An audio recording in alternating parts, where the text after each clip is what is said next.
Today I fucked up by forgetting that I let my little niece do my makeup. Obligatory, not today, lol. It was a while ago. I'd spent the night at my sister's house babysitting my niece, 6 years old, and my nephew, 9 years old, while my sister was out with friends for the weekend. My niece is your stereotypical girly girl.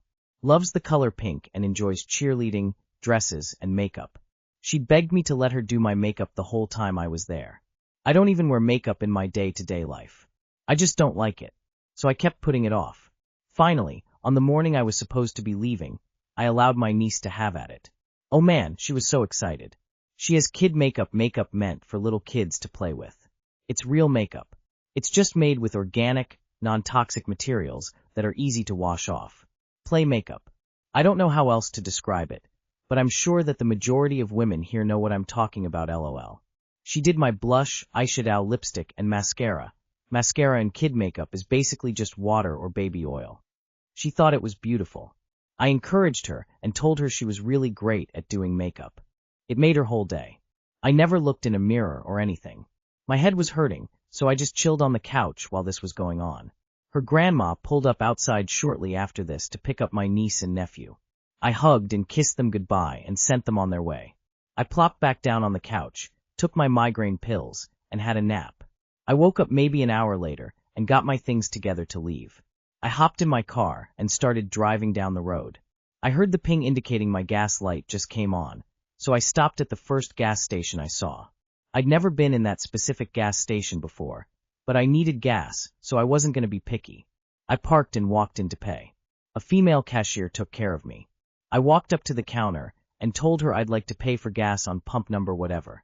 She starts ringing it up, and I start digging through my wallet for my debit card. As I'm doing that, the cashier says, "You look absolutely beautiful." And I'm not gonna lie, I actually turned around to see if she was talking to someone behind me, LMAO. She said, "No, I'm talking to you. You look beautiful today." I was kinda confused but said, "Oh, thank you so much." I paid and went back outside to pump my gas.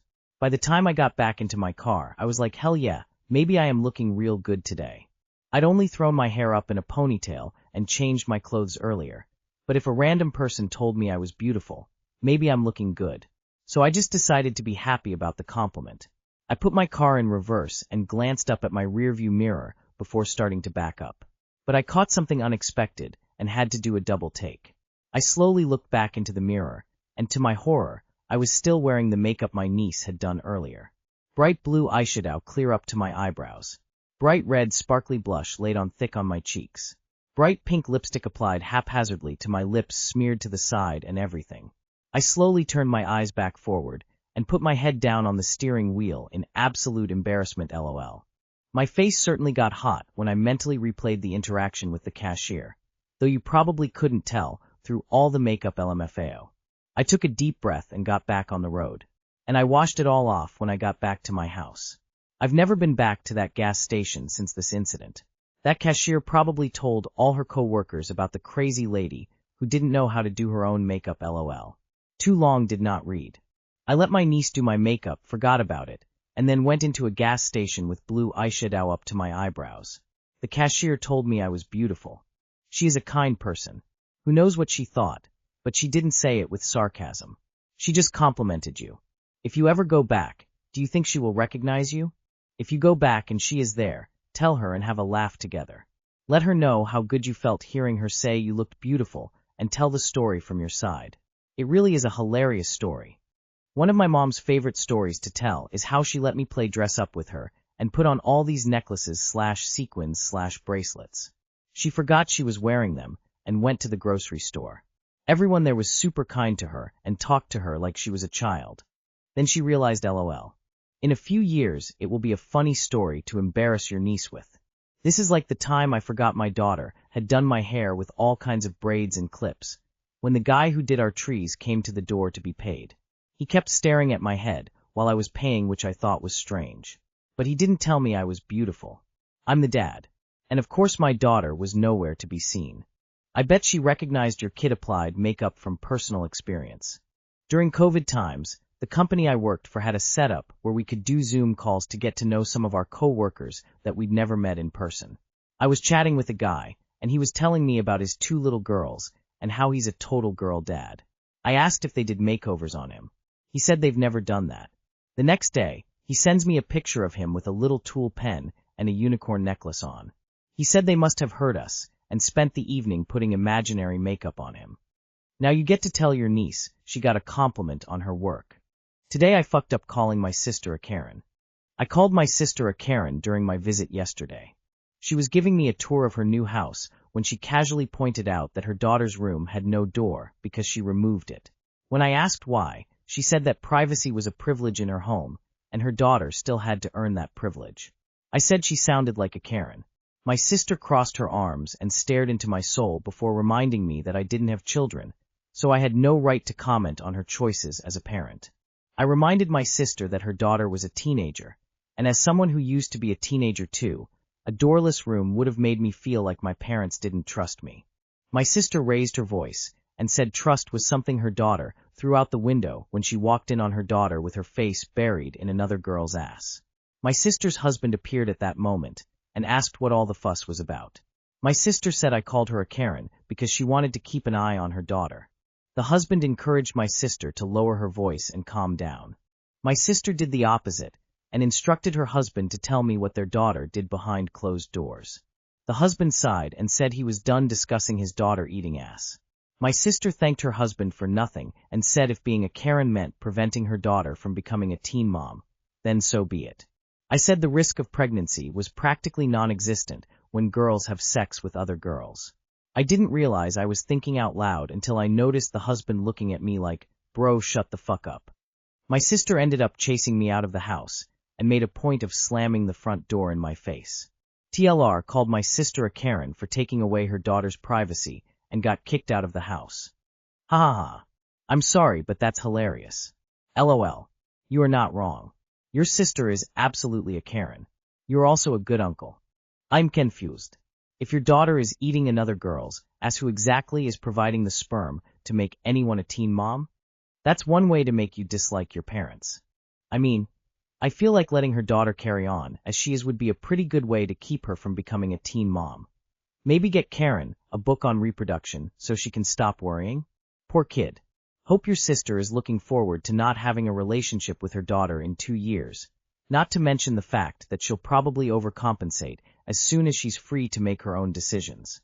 Today I fucked up by punching my strict dad in the face. 22F here. Growing up my dad ran the house like a boot camp. He retired from the military when I was 6 and started living with us from then on. I'm not sure if it's because I once had a life without him around, but I could never get used to his presence or rules. He's made a monarch of himself in this household, a literal king. There is no backtalk or opinions, no nothing. I'd try to say literally anything, and he'd lose it. Something common he sensed when he sees the slightest disapproval on my face was, "You don't put food on the table, do you?"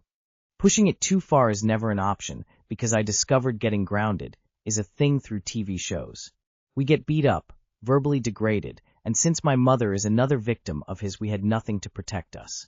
He never let me out of the house for my own interests, and sometimes it's like he expected an apology for our existence. My mother tried to gaslight us into thinking it could be worse without him, and my siblings just learned to stay quiet. I can't imagine how he's fucked them up in their own story. And me, I was certainly the one with the most resentment as the oldest, but I just swallowed it, and it's ruined my self-image, and it got to where I couldn't even order food without second-guessing myself. It's affected my relationship with men permanently. He tried everything to stop me from leaving the state for college, but after a lot of nights of fights where I threatened to kill myself, and he replied by saying, "Be my guest," he realized he hated me so much, and I'm better off leaving his sight. College is the first place I ever had a peaceful breath. I've been talking to a counselor, unpacking all this crap. Turns out it's not normal to flinch when someone raises their voice. Who knew? I fucking did. Now that we got the backstory down, I came back home this weekend. Sunday breakfast. My younger sister, who's 16, was stressing about a school project at the living room sofa, and my dad has this dumbass rule about how when everyone's at the table, everyone should be at the table. He condescendingly calls out her name, and she says, "Just a sec," and tries to quicken up. He does it again and again. I try to make things feel normal and tell her, maybe ask for an extra day.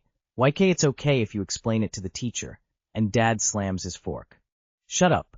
I freeze. The trauma of my childhood resurfaced after months of trying my best to fix myself and find peace.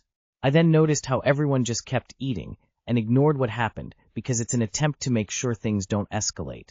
Something I was in on for so long, and I couldn't believe he's making my little sisters go through as well. I'm not sure if that overprotective side won, but the rage engulfed me slowly, and I stared at him as my eyes filled with tears. He felt my stare but kept eating, and when he realized I'm being serious, he looked up at me and said, "What the fuck are you looking at?" I just got up and tried to walk away, and he got up and told me to stop and sit back down. I'm not sure what came over me. I just knew I never wanted to see this man again. When I didn't sit back, he got up, which I'm assuming is to hit me. Something snapped in me. 20 years of shut up, shut up, shut up. I swung, caught him clean on the nose. He stumbled away, cursing me to get out and never come back like I was a stranger. I went to my room scared and still full of adrenaline, ready to get into another fight, packed my shit, and peeled out. I know he's going to take out his anger on my family. I'm not ready to think about that right now. I know violence isn't the answer, but he put hands on me my entire childhood, and this was just my delayed reaction. I'm still shaking thinking about it. Too long did not read. Strict abusive dad shut me up for talking to my sister, and I punched him in the face after years of being told to shut up. Call CPS. Paragraphs, otherwise great work. Now you should report him to CPS to help your family. I don't have any good advice for you, but I hope that you will be able to overcome the abuse from that emotionally deranged individual. And you definitely have not fucked up. I haven't been in such a situation personally, but have witnessed a few from the outside. Had a friend in such a situation. When old enough, he secretly enlisted in the Marines. A few years later, he came back and flipped the script on his father when he tried to reassert his authority. Put him in his place and told him he will be back regularly to check on his mouth and siblings. Told him if he hears he so much as raised his voice at them, there would be consequences. Been to dinner with that family both before and after. Very interesting experiences. CPS, police, everything. First, well done for getting out of it and getting therapy. The truth is your dad is very unlikely to change, and certainly not until he recognizes he has a problem. You could consider going to the police or social services. Maybe talk through your options with your counselor. I'm glad you're safe. Today I fucked up because I wear camo on a regular basis. So, I'm both a student and a project manager at my university, and the meeting was scheduled for Monday during a class trough Zoom. Now the professor is texting me and saying that the client is coming. In face. I'm currently sitting in class wearing combat boots, camouflage pants, a black t-shirt, a dog tag with a guitarist's autograph, and an orthopedic knee brace that looks like a knee pad and a tie rig. I don't even know what to change into. The meeting is in 20 minutes, and the dress code is formal business. The client comes in person, the professor is in trousers and shirt, the project manager looks like a Call of Duty operator. I have no idea what to do, and why they didn't tell me yesterday that my plans were changing. I always look like this at university. Fuck it, I guess. Give notice on Sunday evening that you're coming in person. Crossmark, crossmark, crossmark. Surprise with a 30-minute notice. Heavy checkmark, heavy checkmark, heavy checkmark. Too long did not read. The client comes to a meeting in person. I'm the manager and I look like a character from COD. Update. The customer joked that I was a general. Had a similar situation 20 years at university. Whipped down to the bookstore, found a sweater with the university logo on it, grabbed some cheapo razors and cleaned up my facial scruff. Worked out pretty well, all things considered. Important safety tip. Always keep a change of clothes at work. A client may show up unannounced, or you may go to lunch and decide to wear that plate of spaghetti and meatballs. Either way, it's always a boss move to have a change of clothes as backup. That said, often the client is a-okay knowing that some people on the team actually do the work. Or are the general in your case. Luckily, you should be able to hide quite well. Oh no, I have a meeting in 20 minutes, and I'm not wearing business meeting appropriate attire. Do I use this time to change into business meeting clothes? Or do I post to Reddit about how I'm not dressed for this meeting in 20 minutes? Why on earth would you walk around in full camo gear if you are not a soldier? What's a tie rig?